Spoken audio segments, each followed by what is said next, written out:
ఇక డీటెయిల్స్ చూస్తే టీటీడీ మాజీ చైర్మన్ వైఎస్ఆర్సీపీ రాష్ట్ర అధికార ప్రతినిధి భూమన కరుణాకర్ రెడ్డి ప్రెస్ మీట్ నిర్వహించారు. పాలక మండలి చరిత్రలో ఒకే అజెండాతో పాలక మండలి సమావేశం జరిగింది ఈ రోజే. ఈ పాలక మండలి సమావేశంలో తీసుకున్నటువంటి తీర్మానం ఏందిరా అంటే,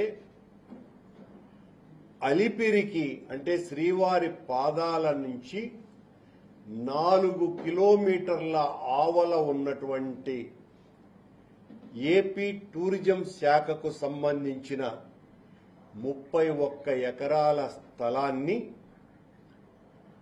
టీటీడీ తీసుకొని పాదాల మంటపం నుంచి అలిపిరి పాదాల దగ్గర నుంచి 2.5 కిలోమీటర్లో ఉన్నటువంటి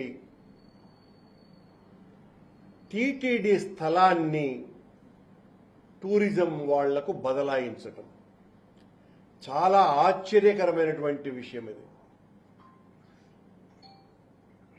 సాధువులు భక్త పుంగవులు అందరూ కూడా తీవ్రంగా వ్యతిరేకించినందువలన అక్కడ హోటల్ నిర్మాణాన్ని నేను ఆపేస్తున్నాను అని చెప్పినటువంటి ముఖ్యమంత్రి చంద్రబాబు నాయుడు గారు ఆ హోటల్ నిర్మాణానికి అనుమతులు ఇవ్వటానికి టీటీడీ స్థలాన్ని ఏపీ టూరిజానికి బదలాయింపు చేసేటువంటి అర్జెంటు అజెండా మీద ఈరోజు చర్చ జరిగి తీర్మానం చేసినారు.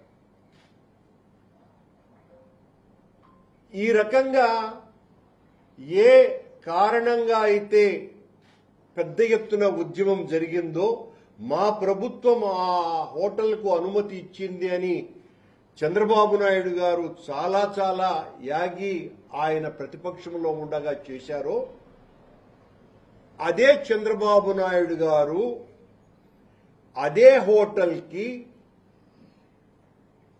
తిరుపతిలో ఉన్నటువంటి అలిపిరి పాదాల మంటపానికి అతి చేరువలో టీటీడీ స్థలాన్నే ఇచ్చేందుకు ముందుకు రావటం ఆశ్చర్యకరమైనటువంటి విషయం. ఇది సాధువులు, మఠాధిపతులు, పీఠాధిపతులు అందరూ కూడా ఉద్యమించాల్సినటువంటి నిర్ణయం. అది తిరుమల తిరుపతి దేవస్థానానికి సంబంధించినటువంటి అత్యంత ఖరీదైనటువంటి 31 ఎకరాల భూమిని టూరిజం శాఖ వాళ్లకు కేటాయించి అక్కడ తీసుకున్నటువంటి అదే నిర్ణయాలను ఇక్కడ అమలుపరచాలని చెప్పటం, అంటే ఆ హోటల్కు తిరిగి అనుమతి ఇవ్వటం, ఆ ఒబరాయి హోటల్కి అనుమతి ఇవ్వటానికి ఈ నిర్ణయం తీసుకోవటం జరిగింది.